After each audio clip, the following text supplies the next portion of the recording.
You're sitting across from someone new. Maybe it's a coffee shop. Maybe it's your first day at a new job. Maybe it's a date you've been nervous about all week. They smile at you, warm, open, inviting. The conversation flows easily.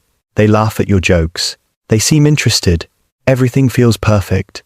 But 48 hours later, you're exhausted, confused, replaying the interaction in your mind, trying to figure out why you feel so drained. Like something slipped past your defenses, but you can't name it. Here's what I need you to understand. Your brain already knows. In those first 60 seconds, your nervous system was screaming warnings you didn't know how to hear.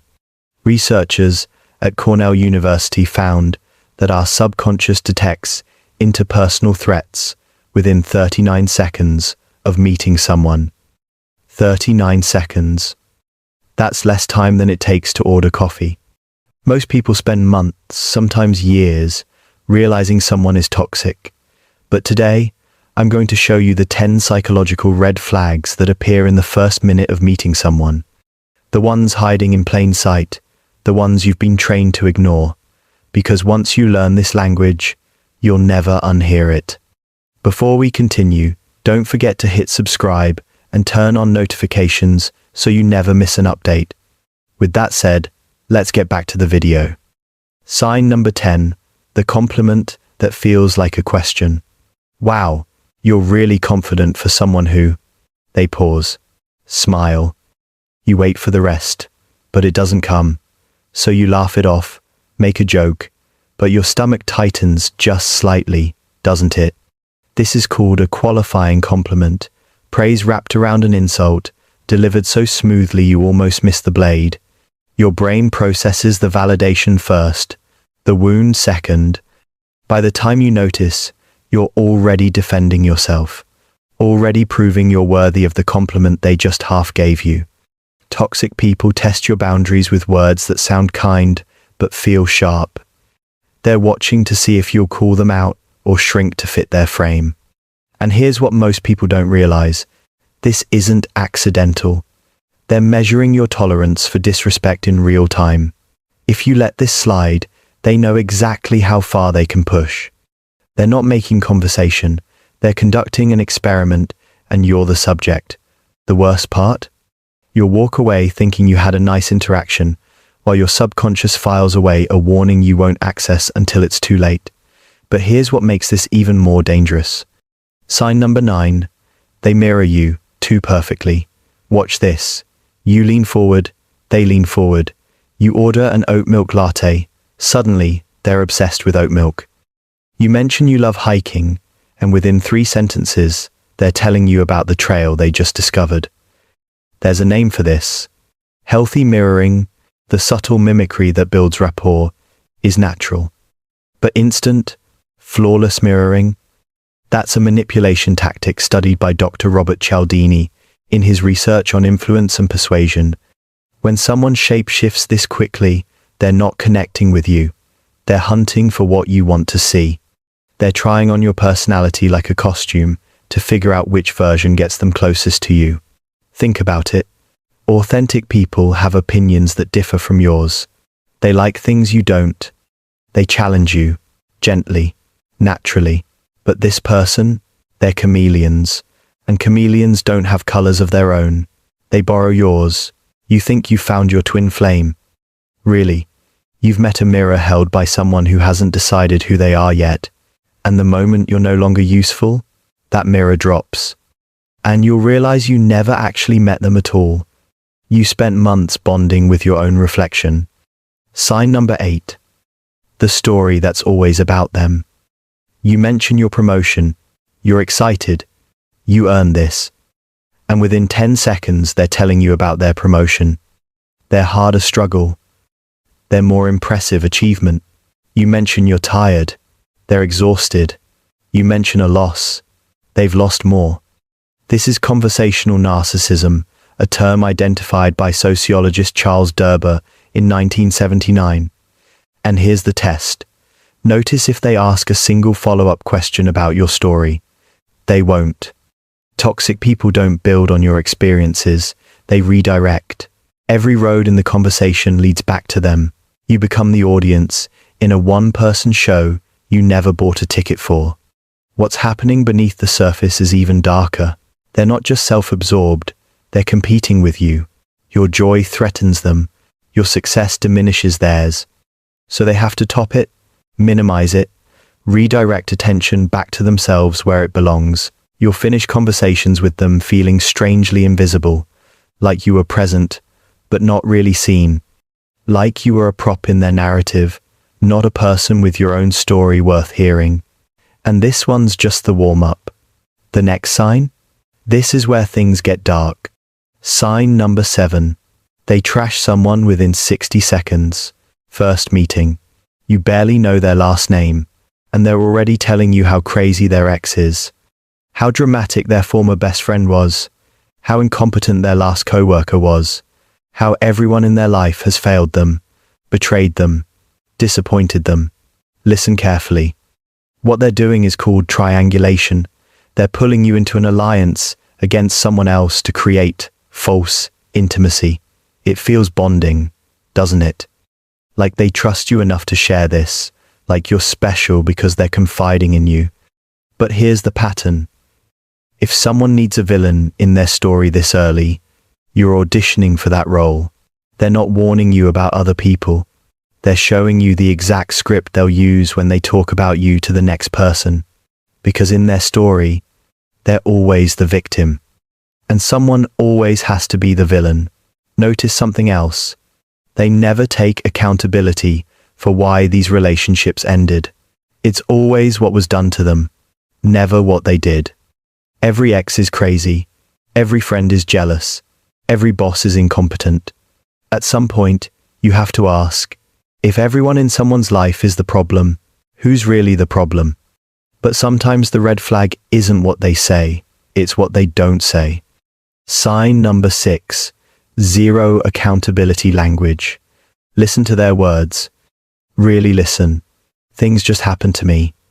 Everyone always. I had no choice. Notice what's missing. I made a mistake. I should have. That was my responsibility. Dr. Harriet Breiker's work on passive manipulation reveals something chilling. Chronic victims never stay victims. They rotate. The person who can't own their mistakes will eventually blame you for theirs. This is crucial to understand because it reveals their relationship to reality itself. Accountable people live in a world where their actions have consequences, where they have agency, power, the ability to change outcomes. People without accountability live in a world where they're perpetually powerless, buffeted by forces beyond their control, forever at the mercy of other people's choices. Except here's the twist. They do have power. They use it to manipulate, to evade, to rewrite history. They just never use it to grow. Someone who can't take accountability for their past won't respect your boundaries in the future. They'll rewrite history with themselves as the protagonist and you as the obstacle.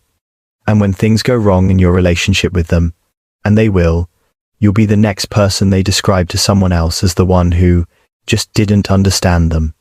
Now we're getting into the ones most people miss entirely.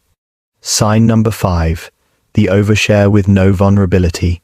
They tell you something deeply personal, trauma, loss, a secret they claim they've never told anyone, but watch their face, watch their body.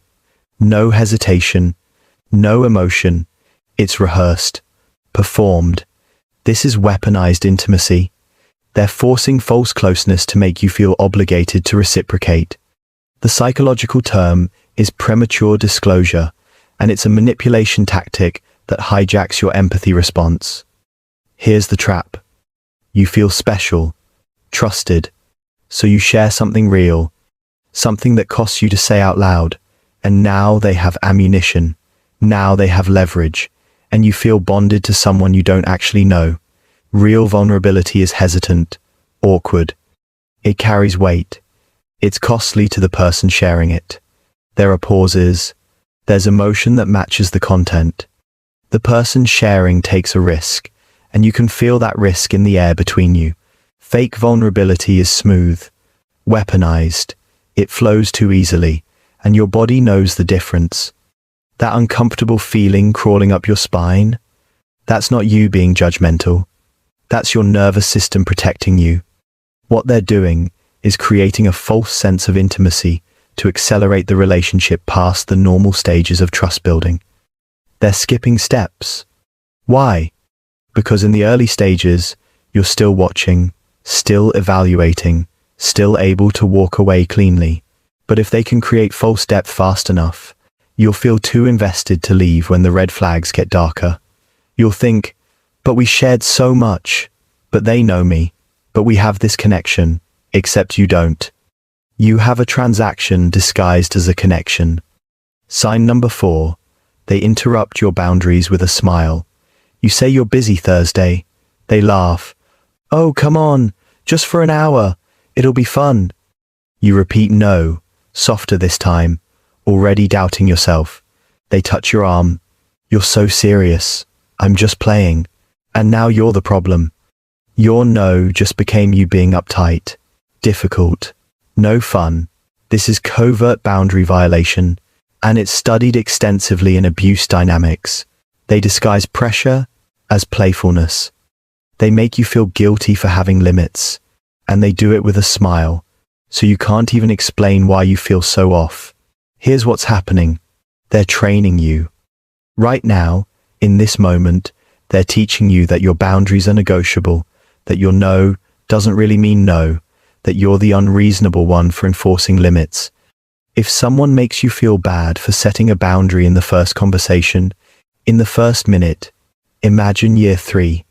Imagine when real stakes are involved. Imagine when you need to say no to something that actually matters. The pattern is already set. Your no will always be met with charm, with guilt, with pressure disguised as affection. And you'll always end up wondering why you feel so bad for taking care of yourself. But the next 2? These are the ones that slip past even the most aware people. Sign number 3, the intensity that feels like destiny. I feel like I've known you forever. We're so alike, it's crazy. Where have you been all my life? And you just met. This isn't connection. This is love bombing. And it's not just romantic. Dr. Stephen Hassan identified this exact pattern in cult recruitment tactics. Instant intensity, overwhelming attention, the feeling that you've found your person, your purpose, your home. But real connection builds slowly. It's awkward at first. There are pauses, uncertainties, questions. You reveal yourselves to each other in layers, over time, with care. Instant intensity is a hook. They're not falling for you, they're installing dependency. They're making you feel so seen so fast that when they pull back, and they will, you'll do anything to get that feeling back. You think you're special, but you're not the first person they've said this to. You're just the newest. Here's the pattern. Intense beginning, rapid escalation, then withdrawal. The withdrawal isn't abandonment, it's strategic. Once you're addicted to the intensity, they pull back, just enough to make you chase. You'll find yourself working to recreate those early moments, wondering what you did wrong, why they changed. But they didn't change. This is the cycle. The intensity was never sustainable because it was never real. It was bait. And you're not falling for a person, you're falling for a feeling they manufactured to control you. Sign number 2. They make you feel sorry for them immediately. Within 1 minute, you know they're struggling, suffering, barely holding on. Their life is falling apart. And somehow, inexplicably, you feel responsible. This is the most insidious one. Because it masquerades as vulnerability. They give you their pain, and you feel obligated to fix it. Dr. George Simon calls this covert aggression, manipulation disguised as helplessness. Here's the difference. Healthy people share their struggles carefully. After trust is built, after safety is established, they don't hand you their wounds like job applications, waiting to see if you're qualified to carry them. Toxic people make you their therapist in 60 seconds, not because they want help, because they want supply. They want someone to manage their emotions, validate their victimhood, and never ask them to change. If you feel exhausted by someone you just met, that's not empathy, that's extraction.